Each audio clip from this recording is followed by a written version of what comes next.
Hello viewer, আসসালামু আলাইকুম। I am Mohammad Sohel Rana with you. আশা করি আপনারা সবাই ভালো আছেন। আপনারা দেখছেন সি এডুকেশন বিডি।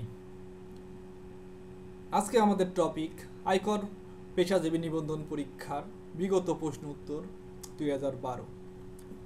আপনারা যারা এখনও চ্যানেলটা সাবস্ক্রাইব করেন নাই, দ্রুত চ্যানেলটা সাবস্ক্রাইব করে নেবেন নতুন নতুন আপডেটের জন্য এবং আপনাদের গুরুত্বপূর্ণ মতামত প্রদান করবেন। চলুন দেখা যাক বিগত প্রশ্নে কি ছিল। বিগত প্রশ্নের 1 নম্বর প্রশ্নের ক অংশে ছিল সংক্ষিপ্ত উত্তর লিখুন। আয়কর অধ্যাদেশ 1984 কোন তারিখ হতে কার্যকর হয়েছে? উত্তর 1 জুলাই 1984। বাংলাদেশের প্রতি বছর কোন তারিখে আয়কর দিবস পালিত হয়? 30 নভেম্বর। আয়কর অধ্যাদেশ 1984 অনুযায়ী ব্যক্তি করদাতাদের রিটার্ন দাখিলের শেষ তারিখ কোনটি? 30 নভেম্বর। আয়কর অধ্যাদেশ 1984 অনুযায়ী সর্বোচ্চ আয়কর কর্তৃপক্ষ ইনকাম ট্যাক্স অথরিটির নাম লিখুন। জাতীয় রাজস্ব বোর্ড। বাণিজ্যিক গৃহ সম্পত্তি হতে আয় নিরূপণের ক্ষেত্রে মেরামত ও রক্ষণাবেক্ষণ খাতে অনুমোদনযোগ্য খরচের পরিমাণ বার্ষিক মূল্যের কত ভাগ? 30%। ব্যক্তি করদাতার ক্ষেত্রে বিনিয়োগ ভাতার সর্বোচ্চ সীমা কত? 1,50,00,000 টাকা। মোট করদাতার ক্ষেত্রে কোন করদাতার ক্ষেত্রে সর্বশেষ আয় বর্ষে কত টাকার অধিক আয় নিরূপিত হলে অগ্রিম আয়কর প্রযোজ্য হবে? 2,50,000 টাকা। উপকর কমিশনার কর্তৃক ব্যক্তি করদাতার করাদেশের বিরুদ্ধে আপিল দায়েরের ক্ষেত্রে আপিল ফি এর পরিমাণ কত? 200 টাকা। ব্যক্তি করদাতার আয়কর রিটার্ন কে স্বাক্ষর করতে পারেন? করদাতা নিজেই। ব্যক্তি করদাতার পরিসম্পদ ও দায় বিবরণীতে প্রদর্শিত নিট সম্পদের পরিমাণ কত টাকার অধিক হলে সারচার্জ প্রযোজ্য হবে? 2,50,00,000 টাকা। করমুক্ত সীমার অধিক আয় আছে এমন ব্যক্তি করদাতার 2012-13 কর বর্ষে ন্যূনতম পদেয় আয়করের পরিমাণ কত? 2016-17 অর্থ বছর অনুযায়ী ঢাকা উত্তর ও দক্ষিণ সিটি কর্পোরেশন এবং চট্টগ্রাম সিটি কর্পোরেশনের এলাকায় অবস্থিত করদাতাদের ন্যূনতম করের হার 5,000 টাকা। অন্যান্য সিটি কর্পোরেশনের এলাকায় অবস্থিত করদাতাদের 4,000 টাকা। সিটি কর্পোরেশন ব্যতীত অন্যান্য এলাকায় অবস্থিত করদাতার 3,000 টাকা। ব্যক্তি করদাতার দুটি করমুক্ত আয়ের খাত উল্লেখ করুন। 1. করদাতা কর্তৃক প্রাপ্ত অবসর ভাতা। কৃষি খাতে 5,000 টাকা পর্যন্ত করমুক্ত। বিস্তারিত আয়কর অধ্যাদেশের তফসিল 6 দেখুন। প্রশ্ন খতে ছিল পূর্ণরূপ লিখুন। AIT advance income tax, NBR national board of revenue, ADR alternative dispute resolution, TIN taxpayer identification number, ITP income tax practitioner, VAT value added tax. প্রশ্ন 2 ছিল আয়কর অধ্যাদেশ 1984 অনুযায়ী উত্তর দিন। আয়ের প্রধান খাতসমূহ কি কি? 1. বেতন। 2. সিকিউরিটির উপর সুদ, গৃহ সম্পত্তি হতে আয়, কৃষি আয়, ব্যবসা বা পেশা হতে আয়, মূলধনী আয়, অন্যান্য উৎস হতে আয়। অগ্রিম আয়কর প্রদানের কিস্তির তারিখসমূহ কি কি? প্রথম কিস্তি 15 সেপ্টেম্বর, দ্বিতীয় কিস্তি 15 ডিসেম্বর, তৃতীয় কিস্তি 15 মার্চ, চতুর্থ কিস্তি 15 জুলাই। কর নির্ধারণ এর ধারাসমূহ কি কি? আয়কর অধ্যাদেশ 1984 এর ধারা 81 থেকে ধারা 94। 184C ধারার বিধানটি কি? উপকর কমিশনারের অধিক্ষেত্রে তার কর নির্ধারণী করা সম্পন্ন হয়েছে। তা শনাক্তকরণ সার্টিফিকেট ব্যবসা স্থলে এমনভাবে টাঙিয়ে রাখতে হবে যেন তা সহজে দেখা যায়, যাতে সবাই এটা দেখতে পারে। সময় মতো রিটার্ন দাখিলে ব্যর্থতার ক্ষেত্রে প্রযোজ্য জরিমানার হার কি? ভুয়া TIN করদাতা শনাক্তকরণ নম্বর দাখিল বা ব্যবহারের ক্ষেত্রে সর্বোচ্চ কত টাকা জরিমানা আরোপের বিধান আছে। সময় মতো রিটার্ন দাখিল না করলে করের 10% বা ন্যূনতম 1000 টাকা হবে এবং এরূপ ব্যর্থতার কারণে প্রতিদিন 50 টাকা হারে জরিমানা প্রদান করতে হবে। এ বিষয়ে আরও বিস্তারিত ধারা 124-এ দেখুন। এবং ভুয়া 3 সার্টিফিকেট দাখিলের জন্য সর্বোচ্চ 20,000 টাকা জরিমানা বিধান আছে, এটাও বিস্তারিত ধারা 124-এ দেখুন। ব্যক্তি করদাতা কর রেয়াত প্রাপ্তির জন্য যে কোনো 4টি বিনিয়োগ খাত উল্লেখ করুন। একটি ল্যাপটপ 1 লক্ষ টাকা এবং একটি ডেস্কটপ কম্পিউটার 50,000 টাকা, জীবন বীমার প্রিমিয়াম, বার্ধক্য তহবিলের চাঁদা, অনুমোদিত ভবিষ্যৎ তহবিলের চাঁদা। বিস্তারিত ইনকাম ট্যাক্স অর্ডিন্যান্সের তফসিল 6-এ দেখুন। Part B. চূড়ান্ত করদায় পরিশোধ হিসেবে বিবেচ্য এরূপ 4টি উৎস আয়কর কর্তনের খাত উল্লেখ করুন। বিস্তারিত আয়কর অধ্যাদেশের ধারা 82C দেখুন।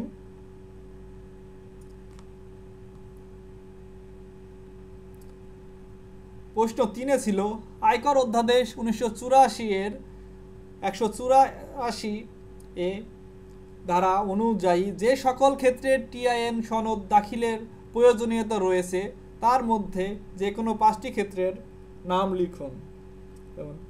যদি কারোর 16,000 টাকার অধিক বেতন হলে ইআরসি এবং আইআরসি সার্টিফিকেট করতে, ট্রেড লাইসেন্স করতে বা নবায়ন করতে, কোম্পানি রেজিস্ট্রেশন করতে, ড্রাগ লাইসেন্স করতে।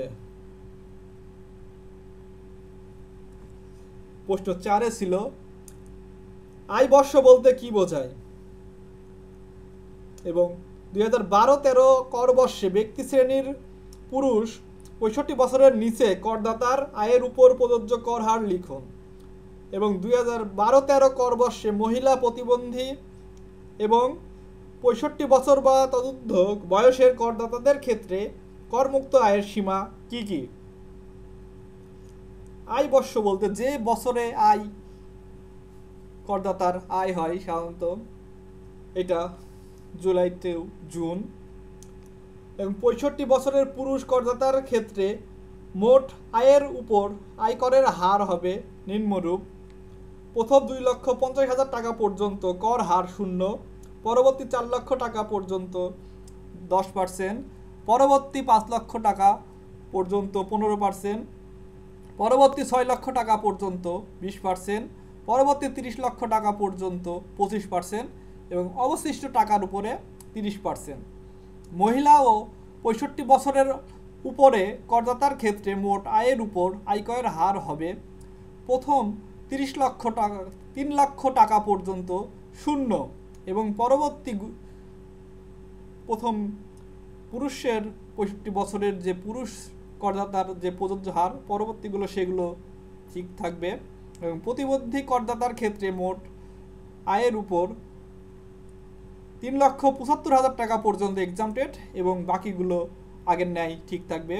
এবং গ্যাজেটভুক্ত যুদ্ধাহত মুক্তিযোদ্ধা করদাতার ক্ষেত্রে 4,25,000 টাকা পর্যন্ত এক্সাম্পটেড এবং পরবর্তীগুলো ঠিক থাকবে। প্রশ্ন খতে ছিল মিসেস রহমানের নিজ নামে ধানমন্ডি আবাসিক এলাকায় 3,500 বর্গফুট পরিমাণে একটি ফ্ল্যাট আছে। উক্ত ফ্ল্যাটের ভাড়া বাবদ মাসিক 50,000 টাকা ভাড়াপ্রাপ্ত হন। ফ্ল্যাটটি ক্রয়ে গৃহীত ব্যাংক ঋণের বিপরীতে পরিশোধিত বার্ষিক সুদের পরিমাণ 1,25,000 টাকা, পরিশোধিত পৌর করের পরিমাণ 18,000 টাকা, ভূমিকর বাবদ পরিশোধিত 500 টাকা। এবং 2012-13 কর বর্ষে তার গৃহ সম্পত্তি খাতে আয় ও প্রদেয় করের পরিমাণ নিরূপণ করুন। এ বিষয়টা আপনারা বিস্তারিত গৃহ সম্পত্তি আয়কর অধ্যাদেশের সেকশন 24 এবং 25 দেখুন এবং সেই অনুযায়ী নিজে নিজে করার চেষ্টা করুন। প্রশ্ন 5-এ ছিল আয়কর অধ্যাদেশ 1984-এর 174 ধারা অনুযায়ী ক্ষমতাপ্রাপ্ত প্রতিনিধি বলতে কি বোঝায়? ক্ষমতাপ্রাপ্ত প্রতিনিধি কারা? ক্ষমতাপ্রাপ্ত প্রতিনিধি বা করদাতার অনুমোদিত প্রতিনিধি বলতে আয়কর অধ্যাদেশ আইনের 164 ধারায় 174 ধারায় করদাতার পক্ষে হাজির হবার জন্য তার লিখিত ক্ষমতাপ্রাপ্ত ব্যক্তিকে বোঝাবে, যিনি করদাতার পিতামাতা, স্বামী স্ত্রী, পুত্র কন্যা, ভাই বোন ইত্যাদি আত্মীয়, করদাতার একজন সার্বক্ষণিক কর্মচারী, বাংলাদেশের যে কোনো দেওয়ানি আদালতে পেশা চালাবার অধিকারী একজন আইনজীবী, বোর্ড কর্তৃক এই উদ্দেশ্যে অনুমোদনপ্রাপ্ত কোনো চার্টার অ্যাকাউন্টেন্ট অথবা কস্ট অ্যান্ড ম্যানেজমেন্ট অ্যাকাউন্টেন্ট অথবা অ্যাসোসিয়েশন অব অ্যাকাউন্টেন্টের এর সদস্য। এতদ উদ্দেশ্যে প্রণয়নকৃত বিধিমালা অনুসারে এবং উক্ত বিধিমালার আওতায় বোর্ড কর্তৃক নিবন্ধিত কোনো আয়কর আইনজীবী। তবে শর্ত থাকে যে এইরূপ আয়কর উপদেষ্টাকে অবশ্যই যে কোনো নিবন্ধিত ট্যাক্সেস বার অ্যাসোসিয়েশনের মেম্বার হতে হবে। ট্যাক্সেস বার অ্যাসোসিয়েশনের মেম্বার না হলে তিনি ক্ষমতাপ্রাপ্ত প্রতিনিধি হতে পারবেন না। প্রশ্ন 6 ছিল একজন সংক্ষুব্ধ ব্যক্তি করদাতার উপকর কমিশনারের আদেশের বিরুদ্ধে কি কি কারণে আপিল দায়ের করতে পারবেন। একজন করদাতা উপকর কমিশনার বা পরিদর্শী যুগ্ম কমিশনারের আদেশে নিম্নবর্ণিত ক্ষেত্রসমূহের জন্য আপিল আবেদন করতে পারবে। আয়কর নির্ধারণে পার্থক্য হলে, পদেয় দায় নিরূপণে গরমিল হলে, অগ্রিম পরিশোধিত করসহ মোট কর গণনায় গরমিল হলে, প্রয়োজনীয় অগ্রিম করের তুলনায় কম কর পরিশোধের জন্য ধার্যকৃত সুদের ক্ষেত্রে, রিটার্ন দাখিলের ব্যর্থতার জন্য জরিমানা আরোপের ক্ষেত্রে, অগ্রিম কর পরিশোধের ব্যর্থতার জন্য জরিমানা আরোপ, আয়কর অফিসের নোটিশ মোতাবেক প্রয়োজনীয় ডকুমেন্ট দাখিল না করার জন্য এবং করদাতা বা তার প্রতিনিধি হাজির না হওয়ার জন্য জরিমানা আরোপ, রিটার্নের ভিত্তিতে কর পরিশোধের ব্যর্থতার জন্য জরিমানা আরোপ, আয় গোপনের জন্য জরিমানা আরোপ, কর পরিশোধ খেলাপির জন্য দণ্ড আরোপ, ফেরতকৃত করের দাবি অগ্রাহ্যের জন্য, ফেরতকৃত করের পরিমাণ গরমিল হলে, ক্ষতি বা লোকসান সমন্বয় সাধনে গরমিল হলে। এবং প্রশ্ন খতে ছিল করদাতার পক্ষে নিম্নলিখিত দলিল সমূহ সংগ্রহের জন্য একজন আইটিবি হিসাবে আপনার কি করণীয়। একজন করদাতার টিন সার্টিফিকেট, কর পরিশোধের ছাড়পত্র, পরিসম্পদ এবং দায় বিবরণী এর অবিকল নকল, এগুলো সংগ্রহ করতে একজন আইটিবির কি করার প্রয়োজন সেটা লিখবেন। প্রশ্ন 7 ছিল কমপক্ষে 10টি বাক্যে জাতীয় উন্নয়নে আয়করের ভূমিকা আলোচনা করুন। দেশের উন্নয়নে আয়করের কি ভূমিকা, দারিদ্র্য বিমোচন, সরকারি বিভিন্ন খরচ মেটানো, এ সম্পর্কে অর্থনৈতিক উন্নয়নে আয়করের 10টা বাক্যের মাধ্যমে লিখবেন। প্রশ্ন 8 ছিল write an application in English to the deputy commissioner of taxes in the following circumstance. The taxpayer will not be able to submit his return in due time since his accounts have not been prepared. একজন taxpayer তার return তো দাখিল করতে পারেন নাই সময় মতো, সেজন্য ডেপুটি কমিশনারের কাছে একটা ইংরেজিতে আবেদন করবেন। প্রশ্ন 9 ছিল সঠিক উত্তরটি লিখুন। ক, মোট মুনাফা হলো বিক্রয় ও বিক্রিত পণ্যের ব্যয়ের পার্থক্য, বিক্রিত পণ্যের ব্যয় ও প্রারম্ভিক মজুত পণ্য, বিক্রয় হতে ক্রয়ের পার্থক্য, নিট মুনাফা হতে ব্যয়ের পার্থক্য। খ, নিম্নের কোনটি লাভ লোকসান হিসেবে বিবেচনা করা হয়। অফিস ভাড়া, মজুরি, পণ্য ক্রয়, ক্রয় পরিবহন। খ, একটি ফার্ম 16 লক্ষ টাকার একটি মেশিন ক্রয় করে মেশিনটির সম্ভাব্য আয়ুষ্কাল 5 বছর এবং উক্ত আয়ুষ্কাল শেষে মেশিনটির সম্ভাব্য বিক্রয় মূল্য 1 লক্ষ টাকা। স্টেট লাইন মেথড অনুসারে মেশিনটির বার্ষিক অবচয়ের পরিমাণ কত। 3,20,000 টাকা, 3,10,000 টাকা, 3,80,000 টাকা, 3 লক্ষ টাকা। একটি মেশিনের মূল্য 3,20,000 টাকা উক্ত মেশিনের উপর 25% হারে রিডিউসিং ব্যালেন্স মেথডে অবচয় ধার্য করা হলো। 2 বছর পর উক্ত মেশিনের অবচিত মূল্য কত হবে? 1,60,000 টাকা, 2,40,000 টাকা, 1,80,000 টাকা, উপরের কোনোটিই নয়। পণ্য বিক্রয়যোগ্য অবস্থায় রূপান্তরের জন্য যে ব্যয় করা হয় তা নিম্নে কোন হিসাবে চার্জ করা হয়? ক্রয় বিক্রয় হিসাব, উদ্বৃত্তপত্র, লাভ লোকসান হিসাব, উপরের কোনোটিই নয়। আশা করি আপনারা সঠিক উত্তরটা খুঁজে নেবেন। চ, নিট লাভের পরিমাণ নির্ণয় করা হয় ক্রয় বিক্রয় হিসাবে, রেয়া মিলে, লাভ লোকসান হিসাবে, উদ্বৃত্তপত্রে। ছ, নিম্নের কোনটি ব্যবসায়ের বিক্রয় হিসাবে বিবেচনা করা হয় না? অফিসের আসবাবপত্র ক্রয়, নগদে মাল বিক্রয়, বাকিতে মাল বিক্রয়, যে সকল পণ্য ইতিপূর্বে ক্রয়ে অন্তর্ভুক্ত ছিল সে সকল পণ্য বিক্রয়। নিম্নের কোনটি সঠিক নয়? সম্পদ, দায়, মূলধন। এখানে ইকুয়েশনটা মিলিয়ে দেখবেন, যেটা সঠিক না সেটা উত্তর দিবেন। নিম্নের কোনটি দায়?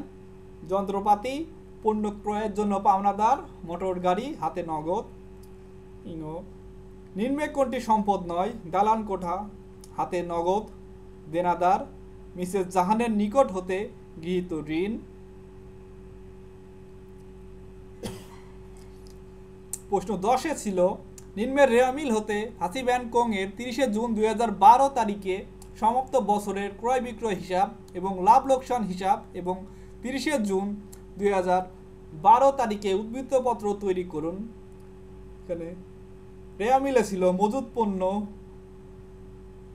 1 জুলাই 2011, বিক্রয় পরিবহন, ক্রয় পরিবহন, আন্তঃফেরত, বহিঃফেরত, ক্রয় বিক্রয়, বেতন ও মজুরি, ভাড়া, বিমা প্রিমিয়াম, মোটর গাড়ির জ্বালানি ও রক্ষণাবেক্ষণ খরচ, দপ্তর খরচ, বিদ্যুৎ খরচ, সাধারণ খরচ, দালান কোঠা, মোটর গাড়ি, আসবাবপত্র, দেনাদার, পাওনাদার, ব্যাংকে জমা, উত্তোলন, মূলধন এবং 30 জুন 2012 তারিখে সমাপনী মজুদ।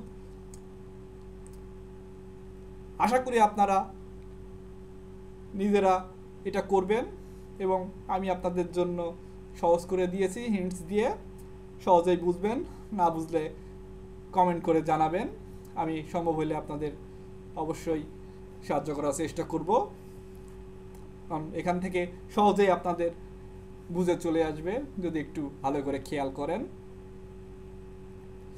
Thanks for watching this video. Please subscribe this channel, like and share this video, provide your valuable comments and like our Facebook page. অবশ্যই পেজটা লাইক দিবেন ফেসবুকে এবং এই চ্যানেলে সাবস্ক্রাইব করবেন এবং নতুন নতুন আপডেটের জন্য সাথে থাকবেন। আপনাদের সকলকে ধন্যবাদ ধৈর্য সহকারে ভিডিওটা দেখার জন্য। Next video coming soon. আশা করি সবাই চ্যানেলের সাথে থাকবেন।